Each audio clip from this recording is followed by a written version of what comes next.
Tonight, Dispatches goes undercover into a child protection unit. What happens when a 15-year-old is left to fend for himself? We don't have a place, we can't put him anywhere. We can't. Sleep on a park bench. We can't leave a 15-year-old on the street, can we? We do, yes. How committed are some of the social workers? I don't mind sitting here all day and doing all the paperwork and the writing up. I hate going out to visit and stuff. And what do frontline staff really think about child protection? I think it's piss poor, the whole service. And no wonder these people's lives are in such a...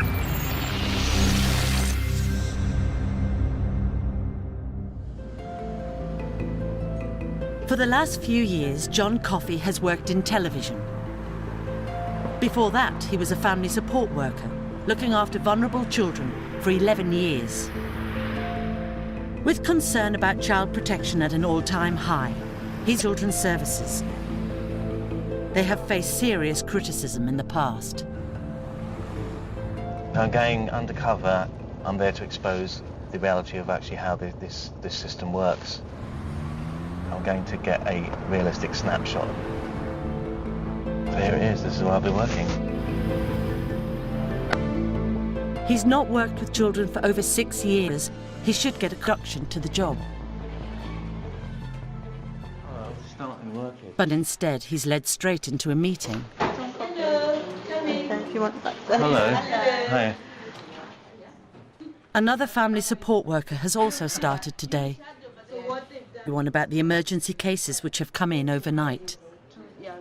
These children could be in immediate and serious physical danger. Very serious like this one. So if it's a serious incident like a domestic violence where there could be a fatality, even if it's one, you take that quite seriously because children below... The assistant team manager is concerned about one child in particular, between a convicted murderer and another member of their family. 10 minutes into his new job, and John is told he will be going on this potentially dangerous visit with a social worker. There's a high risk. Can we assess if the children are safe now? This is now been escalated. It's now a child protection investigation. I'll do a copy. We already have most of the information, but we want to ensure the children are safe. Before heading out, John has a word with the other family support worker, who also started today. Have you done this whole work before? No, I was doing maternity assistant in the hospital. So now I'm used to newborn babies a lot, so they're talking all these things. I think, what are you talking about? There's quite a lot to drop into. Yeah. I think you go out of here and... He's been in the building for an hour and a half, and John will now be visiting a family where a convicted murderer has no induction or advice on dealing with potentially dangerous situations.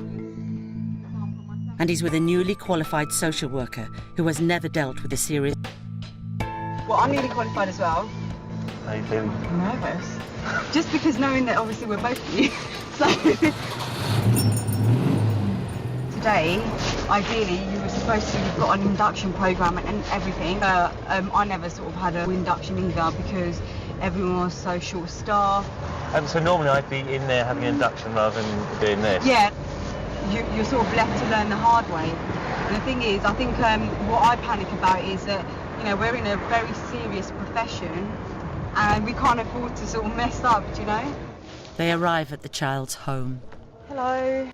This is John. He's the support worker on duty today. Hello. The social worker will assess whether mum can keep the child safe. So we just want to make sure that you're able to, you know, what would you do to protect the children? Because obviously I know because he's been put down before for attempted murder and murder. Because he's not well in the head, he can kick my front door through at any time as well. Yeah. And then obviously he runs in with, I don't know, knife or anything. What am I going to do then? Right, okay. I've requested for a panic alarm to be put in for the safety of my children. And where obviously you're not able to protect them, that's what it did. They head back to the office. What's the potential risk to those children? At the moment, she's able to protect the children in a sense where... After further consideration, the social worker is satisfied that the child isn't in immediate danger and will now report back to her manager. Okay. We just take this information back, see whether she wants us to write it up or how we're going to be dealing with it. Well, that's a pretty heavy start to first morning. Oh, this is nothing. In In the afternoon, John encounters his second potentially dangerous situation, but this time it's in the office. A father has attacked his wife, kill himself. John and another family support worker go into a room with 2 exits because the man could potentially become violent. John's co-worker needs to inform the man that he is banned from contacting his family. We do have a few police with violent incidents of assault. Yeah. One abortioned for. The other we know you're on bail for. I think some of the conversations have been highly inappropriate. Yeah. In no way should an adult be having a conversation with a child about killing them. That's how I feel. That's how I feel. If there's any further incidents, we'll need to consider child protection measures. It's not going to happen. Okay, that's good. It's not going to happen. John's co-worker explains how violent this man has been towards his wife. Is he very violent? Strange things, stalking in cars, breaking in, cutting her underwear. And he's assaulted the wife or the partner? Yeah, in front of the children. He broke in and grabbed her from behind and smacked her around the head. And he wants to keep coming in and stating his case. If this man approaches his family again, social workers will take steps to have the children removed. He's been involved with 2 potentially dangerous situations. The job seems much tougher than when he was a family support worker 6 years ago. The nature of the cases that I've confronted today were more extreme than the ones I've encountered in the past. You know, murder, it was drugs, you know, alcohol, everything that you imagine was suddenly sort of thrown at you today in various guises. Over the next few days, John gets on with being a family support worker. Hello. How are you? Good. He should only be asked to do straightforward support work, as he's not a qualified social worker. On his 4th day, he is taking part in a class for families that need parenting guidance. John and his co-workers will make assessments on how these parents interact with their children. The other family support worker feels she hasn't had a proper induction either and feels unprepared for this responsibility. What? Joke. They just presume that you know what you're doing. All I wanted was to come here and they just say, your first week you're going to go through everything. And that's fine. Every 2 weeks, John will meet his manager to discuss his work. He believes his induction has been very poor. Later, he decides to raise this with her. I mean, do you sort of worry about new staff as well? I know that myself. We do. Our induction processes are crap. We know that. That's got to be sorted out. Because what we need to do is make them proof against a really difficult week. And what they are, at the moment, they're not. Child protection experts have told dispatchers that family support workers should spend at least a month shadowing experienced staff. At the end of his first week, he's given a case involving a teenager. The managers expect him to work alone. John, to call, introduce yourself and arrange an appointment. John has never had sole responsibility for a case before. The teenager has potentially serious behavioural issues. So, and what's the basic need? He needs to get back into education, or? Very challenging behaviour. We suspect he's been bullied as well. They then tell John this child may be involved with a gang that has been linked to allegations of rape. Basically, a bunch of boys, and they do an initiation with the girls. They gave them a choice, either getting beaten up or getting raped. What age are these? The girls are between 11 and 12. So read the file, but for now, just book your visit. Yeah. John's been in the job for just over a week and arranges to see the family. His role is to help relatives keep the child safe. Hello, how are you? He won't be involved in investigating the rape allegations, as this is a police matter. You're worried about his future? Because I think somewhere along the line he's going to get into trouble. He belongs to a gang. and he does, I don't know if you've heard of it, he does tagging. It's a kind of graffiti. The child is upstairs and refuses to come down. He isn't obliged to meet John. Let him know that I've been here. I'm looking forward to meeting him. And Surrey has categorised this as a low-risk case. So it could be up to a month before John makes another visit, even though he didn't meet the child on this one. He then helps social workers in the duty office. I will need dates here for all these cases. We agreed. This is where emergency cases come in. No. It's because I'm not in this office. I have to keep coming back and forth. Trying to grasp a complicated system for keeping track of cases, John asks for help, but the administrator doesn't take time to explain it properly. So you say that we're 14, right? No, I've just told you. 3, those 2 are not. I've forgotten to take it off the list. After being left confused, John confides in a social worker. I'd like to know what's going on. I don't know what your systems are. I need to know, and I'm not. It's like, shut up. Yeah, no, it's a classic nightmare, John. I'm looking for a new job, needless to say. But you're a new worker, and you need to know how to do it. She goes on to reveal why she is leaving.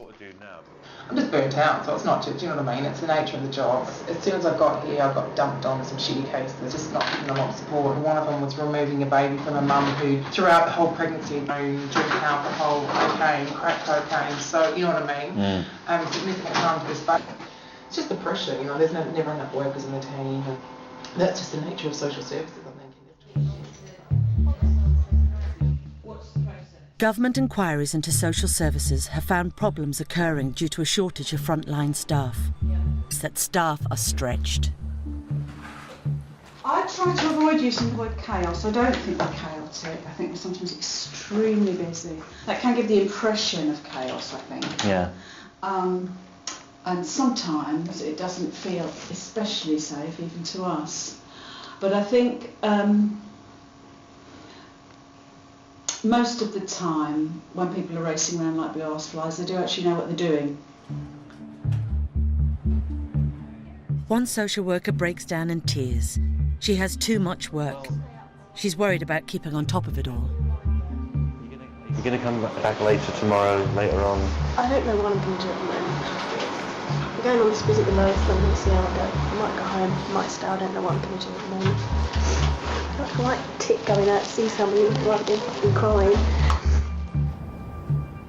Back at home, John is well. 3 weeks later, the same social worker has been given even more cases from a manager. She's trying to give it to me, don't really know around. So I keep going, I can't take anymore. I can't take anymore. I can't take anymore. She was like, you've got to, you've got no choice, I've got nowhere to go to. I can't take anymore. What's the solution to this long term? You can't keep working like that. I'll go sick. Another social worker tells John she would rather sit at her desk than visit families. Do you enjoy doing them, the visits? Depends. If it's a smelly house, no, not really. Got one house and that I've got to check bedrooms because one girl, she's got bedwetting problems and mum doesn't change the sheets. So I've got the duty of checking out. I mean, it's bad enough, I have to sit in the house. When I come out, I stink of urine. So it is really difficult sometimes. Yeah. I don't mind up. I hate going out to visit and stuff sometimes. There's only certain families that I do look forward to seeing. This social work reservations for home visits. She said it'd be great if me and you could co-work on everything. She said you could go out and do all the practical stuff and do the visits, and I could just write up stuff. She said, because I hate doing all the practical bits.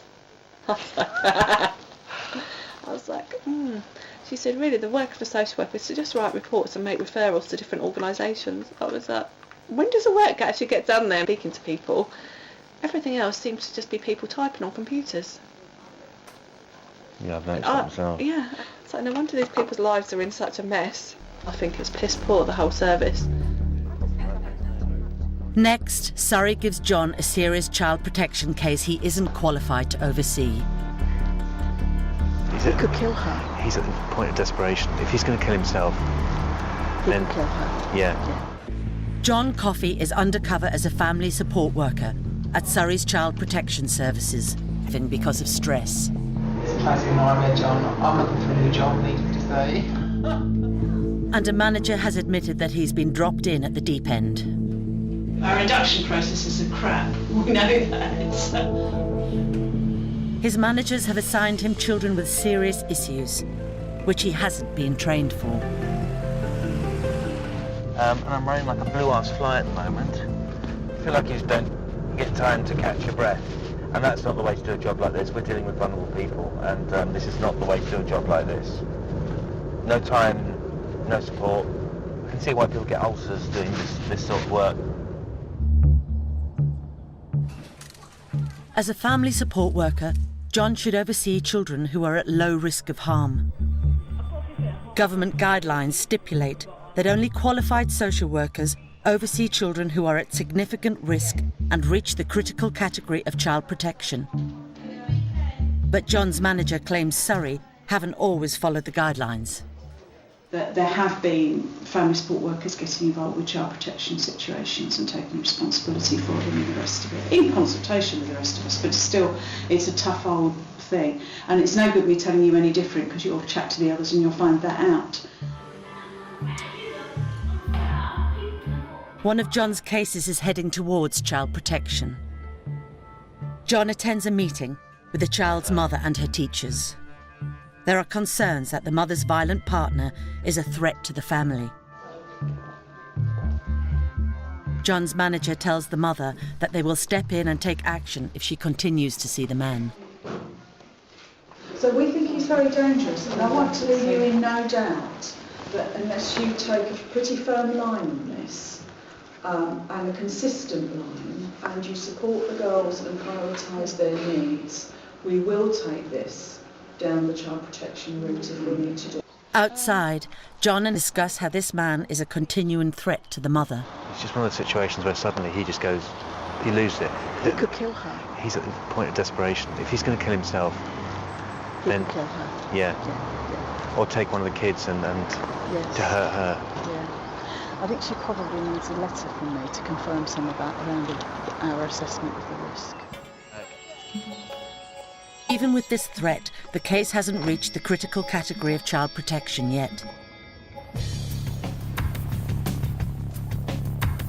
Over the next 2 weeks, he tries to arrange a home visit. But then an urgent call to John's manager is made by the girl's teacher. The child has been in a fight with a younger relative. She has been left with some injuries. The police have been called. John asks the manager if this case has now reached child protection. So has it become child protection now? Does that mean it's pending? What it means is that they've just contacted the police and us, and we've got to look into it. So it is child protection. In a meeting with another manager, John is told this child should now be overseen by a qualified social worker.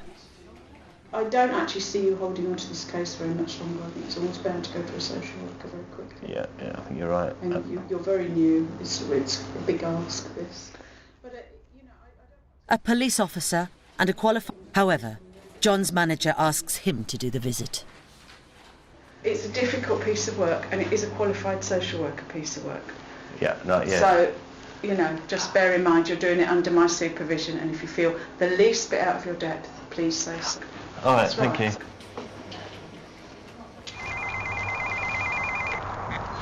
Hello. John visits the girl with the child protection police officer. Without a qualified social worker, it will be down to John to judge whether the child is in danger. Mom, we're at a meeting at the moment, wait. Mom, I need to go home. The child becomes increasingly angry. I'm going. Mom, can you come in for a bit? No, can you just come here, Mate? I'm going. I'm going home. A relative reveals that the child has threatened people with knives. She held a knife over my daughter in bed the other day because she wouldn't do her hair or something. She took the knife out and she went into my daughter's room. I'm going to do it, I'm going to do it. At the first opportunity, John tells his manager, who's promised to supervise him, that the girl is violent towards her family. Morning. There's a lot of violence going on in that household. Is there? Yeah. And that girl is just out of control. And she was kicking the door in, banged the door and left. I was a bit surprised at what I met. We actually said that this is vortex of domestic. Yeah.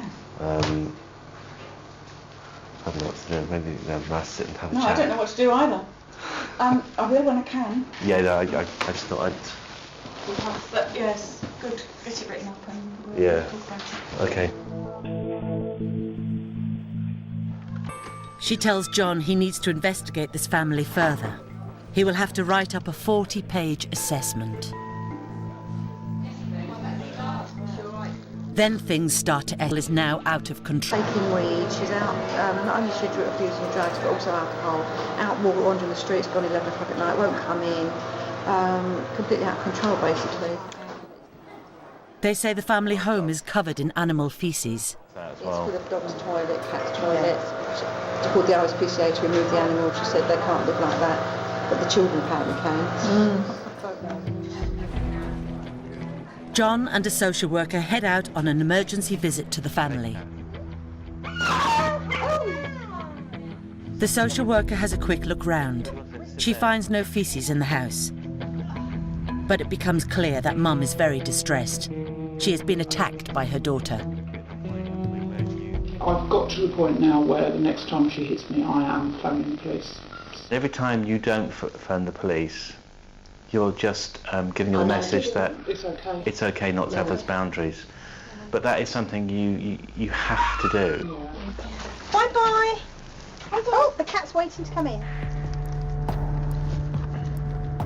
With the mother unable to control her, there are now major concerns for the girl's safety.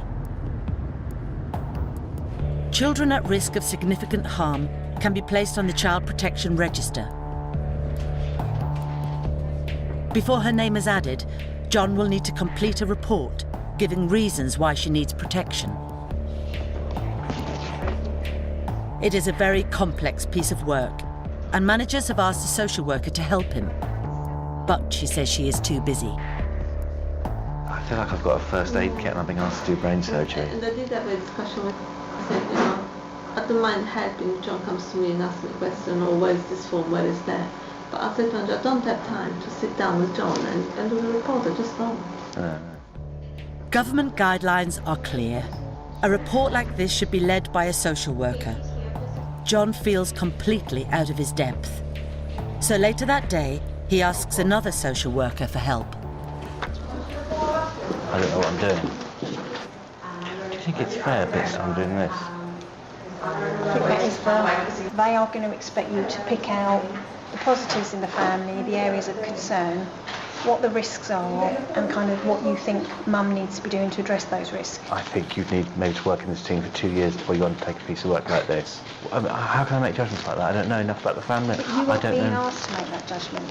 And by the fact you're taking it, you as the worker are saying that you think these children are in sufficient need of protection. That is why you're taking it, because you are going to say they should be subject. I've been told to do this. I don't even know what to agree or disagree with.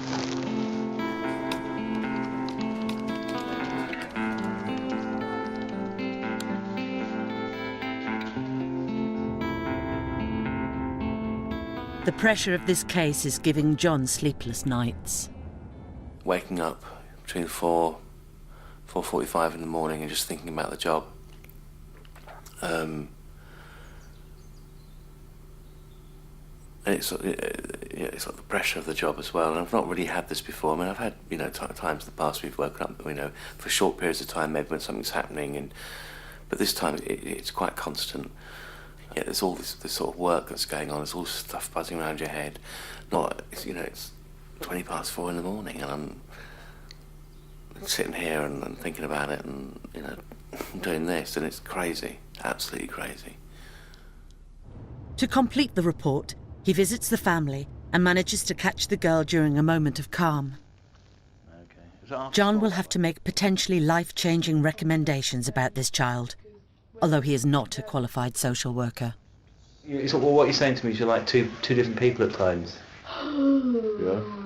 So if I was to ask you to describe the two different people, who they be? Noisy at home. Yeah. Quiet at school. Cool. So you're noisy at home, quiet at school? No, because I'm sometimes mouthy at school. Sometimes mouthy, okay. John finishes the report and recommends this girl's name should be added to the Child Protection Register. His manager admits that he shouldn't have been responsible for such a serious report. You've done the report, have you? Yeah, I think I have. Not as much as you'd like? Maybe, yes. Yes. People are very busy, so... I know. People are terribly busy. Make no bones about it, John. This is not a family support work task. And, you know, in an ideal world, you wouldn't have been asked to do it. Okay. Okay, so... Keep telling me that. Don't eat dirt over this. You know, if it's not a good report, it's not your management problem, for which I will be quite rightly called to account. So that's fine.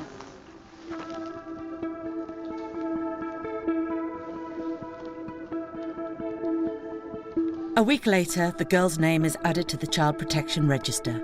And finally, a qualified social worker is assigned to the case.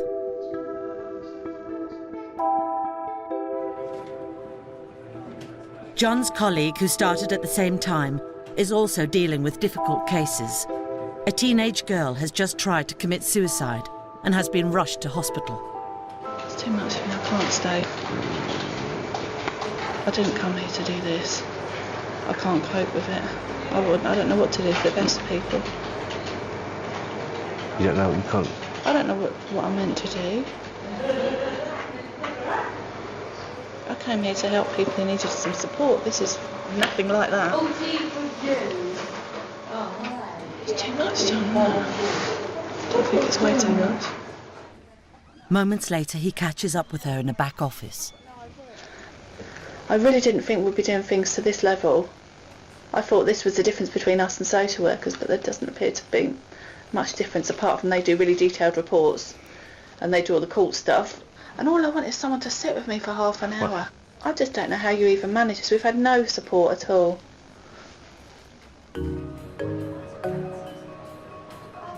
John and his colleagues have another problem. The paperwork which goes with every case means they are spending more time at their desks rather than visiting the children. The paperwork, it's overwhelming, really. For every hour you spend in client contact, and that's with the child, you'll spend 3 or 4 hours doing paperwork around that. Shocking. To illustrate the amount of paperwork, John collects all the forms he would have to fill in for just one case. There's these two, there's 1, and there's 2, and then there's 3, 4, 6. That's 80 pages on those 2. I imagine there's probably, I don't know, 40 there, another 10 there. So what's that, 100 pages? John finds a social worker catching up with her paperwork. She would rather be spending time helping children. So seriously, I can't do all of it, you know, and I get kind of pissed off at that, but I don't have the time to do the thing. You know, these children are on a child protection plan. You know, visiting a child for an hour every 10 working days doesn't keep them safe. You know, it's not going to do anything. And I would love to do so much more. Do you know what I mean? Yeah. I'd do more work and more kind of time with the young people, but I can't. All forms are stored in case files. Many forms are duplicated a number of times, so a lot of the files are bulging at the seams. John would like to make one of his files more manageable. I've got a few that are really bursting. So what you need to do, Yeah. there is a file you can put it in business support to do as a job. Fill in a form to have all the forms that we filled in before moved somewhere else. So he heads to business support to ask for the form. File transfer forms. We've got a form to fill in for file transfers. But then it gets even more complicated. That's it. It looks like it's written in Russian. Oh, it's incredible. All I want to do is just reduce the file. But we get really told off if we don't do it correctly. John follows her into the corridor, where she explains she has also become bogged down with the bureaucratic system. This case frustrates you so much, doesn't it? Because you don't understand the thing. you say you don't understand it, they refer you to a totally unworkable procedures manual. It's written in a language which is totally alien to most humans. All reports have to be completed within rigid timescales. Deadlines are meant to ensure that information about children at risk is given. However, a business support manager is critical of the system. I think they're missing the picture of why we're actually here. Rather than ticking all the boxes and saying, yeah, we've done this paperwork, that paperwork, they're actually forgetting about we're here to help families and children. Oh, we spend so much time in front of a computer writing reports. It seems like if you write the report, then everyone's happy. Yeah, you've ticked the box. No, because I've not seen them for 2 weeks because I'm too busy doing all the administration. Inspectors penalise councils for late reports. John's manager says she thinks they're focusing in the wrong place. These assessments have to be done in those timescales, and that's a performance indicator. And there is absolutely no performance indicator. So you could actually write on the assessment, cream buns, cream buns, cream buns, cream buns, all the way down there. And if you could persuade a manager to sign it off, that's it. So that you get your tick for performance, but actually you've done nothing meaningful. Inspectors use performance indicators to evaluate child protection teams. John's manager tells him that in the past, Surrey has manipulated the inspection system to improve their rating. I remember one of the old area reviews in 1999, I think it was, 1999, when we got a glowing report and we all sat round and looked at each other and said, it's not right. But you know, there was a great deal of PR put into inspections so that we didn't get bad inspections. What do we get now? We get bad inspections. We've had a bad inspection with PR. Well, you manage it. You make sure that the inspectors go to the teams where things are right. You make sure that the files that are easily available to be looked at are easily available to be looked at. Oh, so I'm going to choose those there. You wouldn't leave on a desk something that was going to be dodgy, that you might leave a cabinet locked if it had got grotty stuff in. You know, it's difficult to email that tells anybody to do that. That's a lot of what was going on, a lot of manipulating of the stuff. Next, a 15-year-old is left to fend for himself. We don't have a placement, we can't put him anywhere. We can't, sleep on a park bench. We can't leave a 15-year-old on the street, can we? We do, yes. John Coffey is undercover as a family support worker in Surrey Children's Services. He's been there for 2 months. A 15-year-old boy who's been known to Surrey for many years comes in to speak to his social worker. But the placement broke down. He says he has nowhere to go. So what's the issue? Well, I've got nowhere to stay. And I was in the care placement. I got told to leave, so I went to my mum. I'm not allowed to stay there. I've been in my granddad's the last few nights. Right. But I don't want to stay there no more. It's not suitable for me to stay there anyway. But you can go back to your granddad's. You haven't left there yet, have you? Yeah, I've left there. You got a bag? No, my mum's got it at her house. Right. OK, wait there a second, OK? John asks for advice from a social worker. He's got nowhere to stay, he said. It's just to say to him that at the moment there is nowhere for him to go, so he might want to start exploring friends, because it's likely that we will have nowhere for him to go tonight. What's his default bed for the night? Well, it could be a friend. No, but what if, well, from our point of view? Well then, we won't, if we don't have a placement, we can't put him anywhere. Well, we can't, sleep on a park bench. We can't leave a 15-year-old on the street, can we? We do, yes. We shouldn't, but we do. If we've got nowhere to put them, we can't put them anywhere.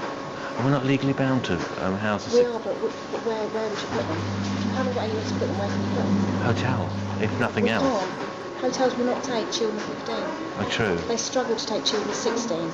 And a lot of children that we place in B&B at 16 kick off, and now a lot of B&Bs won't take them either. John has the difficult job of telling the boy that it's unlikely they will find him somewhere to stay tonight. They've been looking for other foster placements for you, haven't they? I mean, you know, they haven't come up with anything yet, so there's nothing at the moment. What we need you to do is start looking for somewhere you can stay as well. Right. Well, about friends. Okay, because I know they're looking here, but if you're going to have to look as well. I haven't got anyone. All right. John sees the boy out. So we'll speak to you later, all right? Later, he's told the boy went back to his granddad's. When my colleague said to me that that child could end up on a park bench, and she's had children that have been on park benches in the past, it sort of sent a chill through me. You know, we sort of tend to believe that somehow there's a net that catches these kids, and there isn't.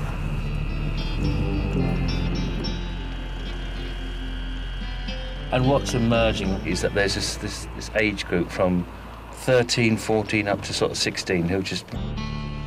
A few days later, the family support worker tells John that the boy has left his granddad's and is fending for himself. So what actually happened to him? He's staying at friends' houses and stuff. There's still no foster placement for him. Like, we're lucky nothing's happened, really. What could happen? Well, he talked about his self-harm before he talked about suicide. God, it gets worse. It does get worse. And he started exploding. He said, I really feel social services let me down. We have let him down. He's been out of school for a whole year, unnecessarily so. A whole year. And, I mean, I know it's only been a week since he's been out of his foster placement, but even that, a week is too long. But he just needs someone to say, you are worth, you know, looking out for, and I'll help you.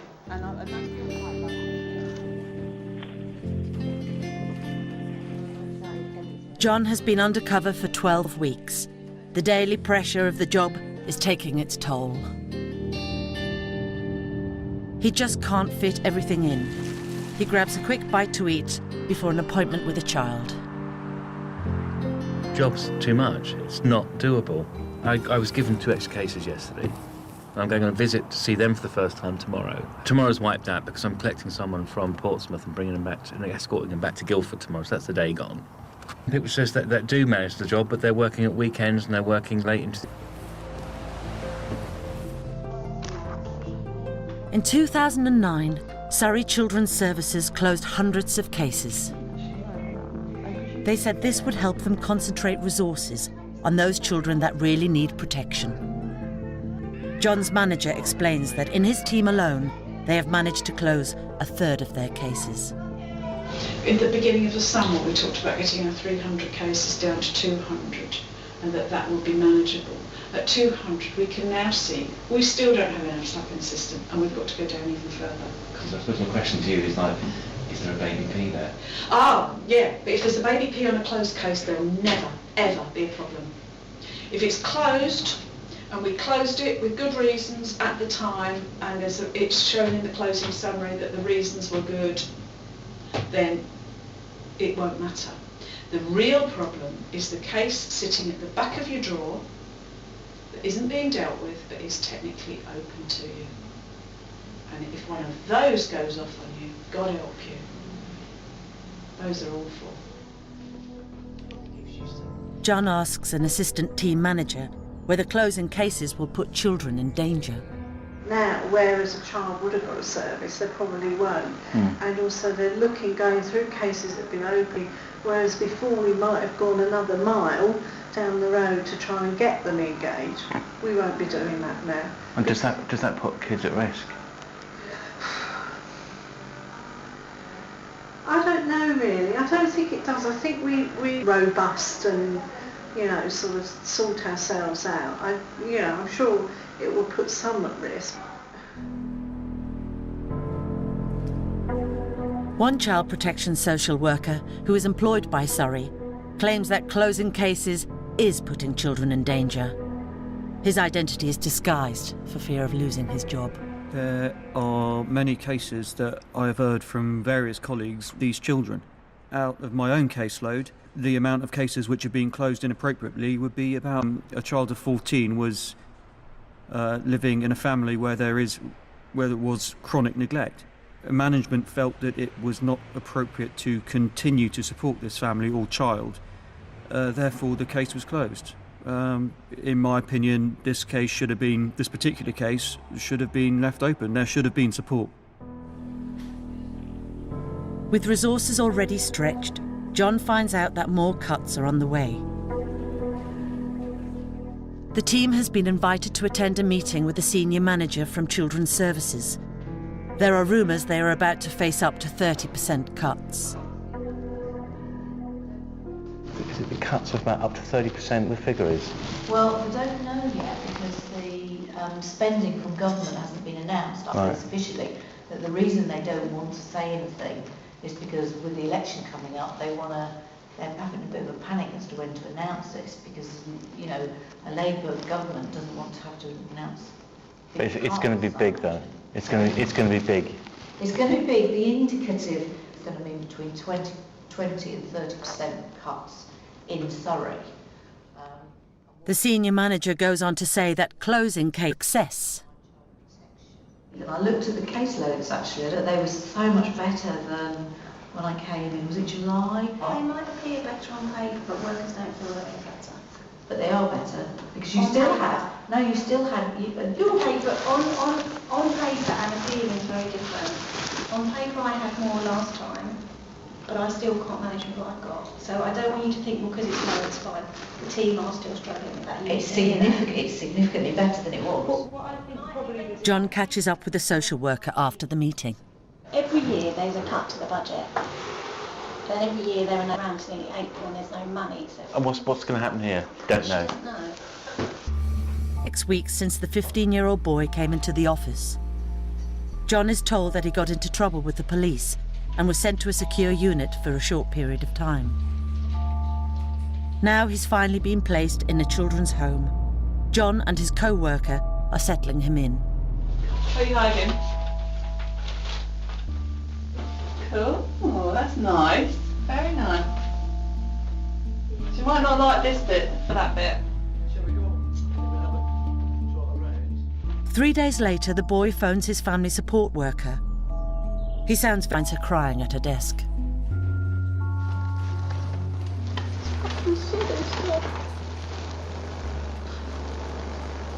What's happened? He's crying his eyes out. I said I'm going to run. And he's crying and saying, can you come now? I can't because I've got to do something. They told me what to do. Would be nice. I'd know what to do. Instead you make a million calls and you don't know what you're doing anyway. I don't mean to get upset here. God, the second time I cried. I've only been in 3 months, I've cried twice now. That's crap. No,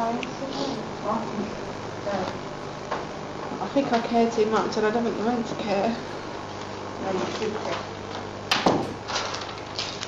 I think you just care to No, what's it worth? This is not worth it for 18 grand. I'll tell you. What have I got for 18 grand? It's not worth it for double that, is it? John continued working for another 2 days and then handed in his resignation. We're going to have this service up and running the way that we think it should be run. It's going to have to be paid for. And this isn't just the problem of you know, the department that runs social services. It's not the problem of the social workers. This is a national problem. These are our most vulnerable children, and you know, we're faced with the question: do we want to look after them in an adequate way? And if we do, we're going to have to pay for it. Dispatchers approached Surrey County Council. We gave them a detailed account of John Coffey's investigation. We asked for their response to the serious issues he uncovered in his 3 months there. We made it clear that members of staff and clients would not be identified. Surrey's Strategic Director for Children's Schools and Families, Andy Roberts, told us that the council was not able to make a statement on or respond to our findings without a preview of the programme.